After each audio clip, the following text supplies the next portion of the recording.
what do they say to you? They always say, you fucked that line up.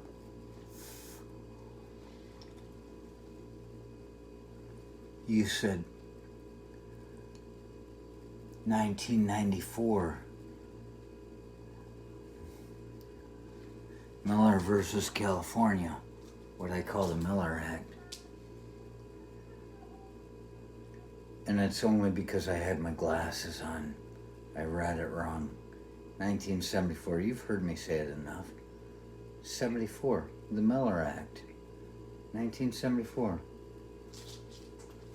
It's actually,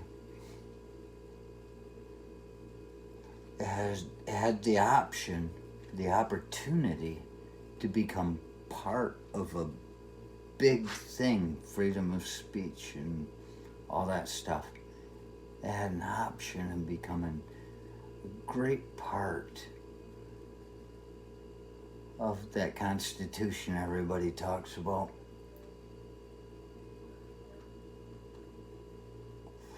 A story written by people who didn't want to be told what to do anymore. But conveniently, those people that didn't want to be told what to do anymore were across a damn sea, not living next to their neighbor. What are you, fucking crazy? It's about obscenity. 1974. Miller Act. And I saw this through one of my things in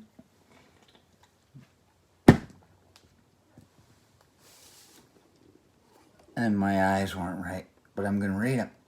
Miller versus California, 1974. You should pay attention to this.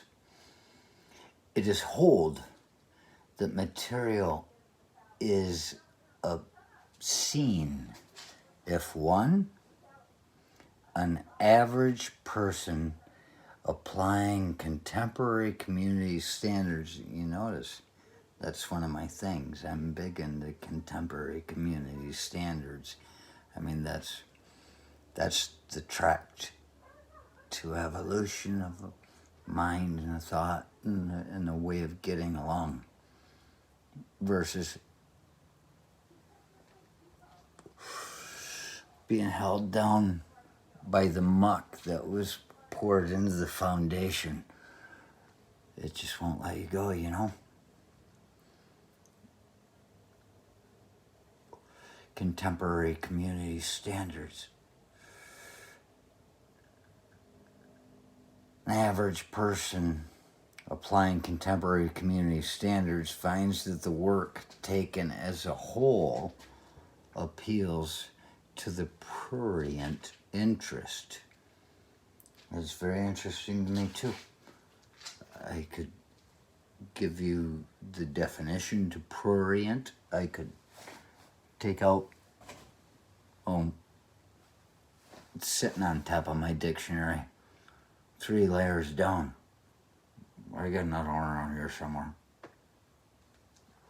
Lascivious, just a low thinker, you know, and anybody that calls you lascivious and a low thinker,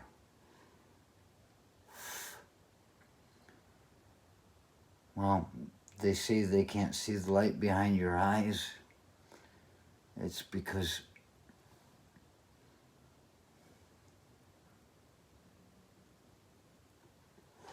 they're putting out blinders.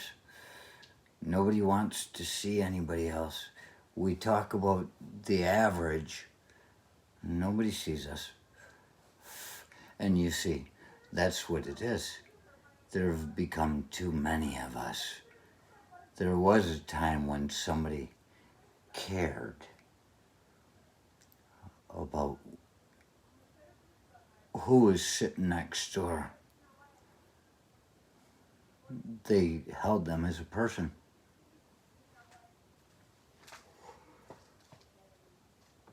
But they let them go over time because there got to be too many people to know. I've seen it in my own generation.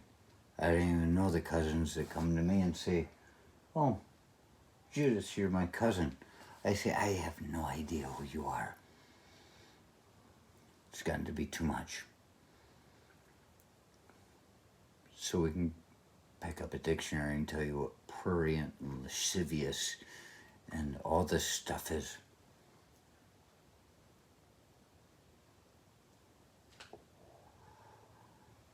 It just shadows everything.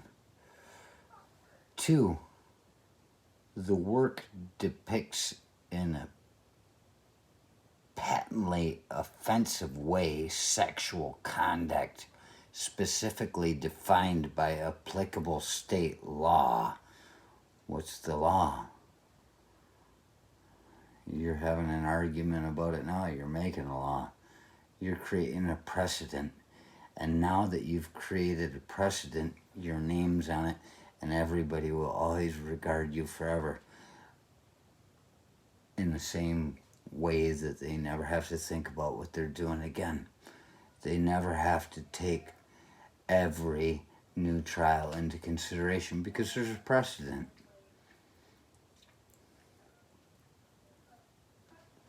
A jury, your peers. I've been on a jury of my peers, and I've seen the vapid looks in their eyes when they're talking about how they're going to put this guy down. A jury of your peers. They should have everybody you ever knew from the time you were a child. 12 people. Pick out of all of them. 12 of them. And they would sit there just like Howard Roark in Fountainhead when he blew up the damn thing that they were bastardizing that he produced. And these people stood there in the jury. They thought they had him. But the people in the jury all understood him. And that's different than somebody just talking like you. You want to talk to somebody that talks like you? Just talk to yourself. Don't feed yourself up on this whole somebody understands me thing.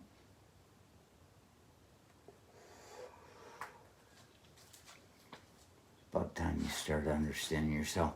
We're talking about the 1974 Miller versus California Act. We're talking about obscenity. This is all obscene. And 3, the work in question lacks serious literary, artistic, political, and scientific value. Evidently, all you got to do is have a chick in a chemistry lab, and you're okay. This is the Miller versus California Act. And what I heard about this guy that had put this thing through, when they asked, is how, what is, obscene? What is pornography? He said, I don't know, but I know when I see it. And look at there, right on the back. John Stuart Mill's on liberty. Individual liberty may be reasonably restricted to prevent harm to others. So we all are part of the system.